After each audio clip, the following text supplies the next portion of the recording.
Hello, my friends, it's Mark Barda, and this is the Queermosphere, your weekly insight into anything queer. I hope everyone had a wonderful week and a great weekend and is rested to do it, well, all over again. It's gonna be a hot one, so I'm gonna spend the day at the pool with some coworkers at my boss's house, so that should be fun. So let's see, what have I come up with for you this week? Well, county clerk candidate in Utah plans to deny marriage licenses to LGBTQ folk. Michigan Supreme Court rules that LGBTQ discrimination is illegal in historic victory.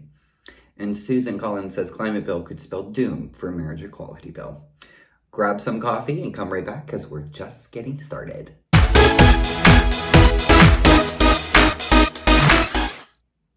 Jake Oates is running for county clerk in Utah County, and he's promising to deny same-sex couples marriage licenses if he gets elected. He says that his understanding of constitutional law would prohibit him from respecting equal rights for same-sex couples. He stated he thought it was important that he follow the Constitution, since he swore an oath to the Constitution of the United States and the state's Constitution. He would have to enforce what the Constitution says, with there being no delegated powers to the federal government to be able to define marriage.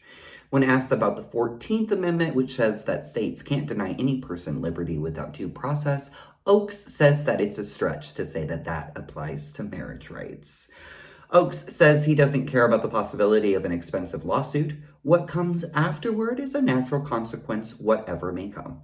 The question is whether I'm going to have to uphold my oath. What is the Constitution if we can't follow it? Well, it's a living, breathing document that evolves with society.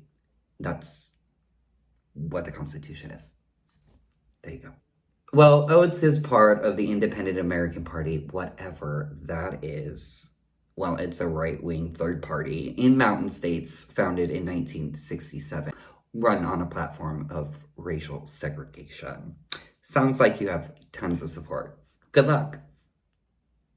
Michigan Supreme Court has ruled that businesses, landlords, and others cannot discriminate based on sexual orientation or gender identity, even though the state civil rights legislation doesn't specifically mention those categories. The landmark 5-2 decision establishes that bans on discrimination on the basis of sex in the state's 1976 Civil Rights Act cover sexual orientation and gender identity.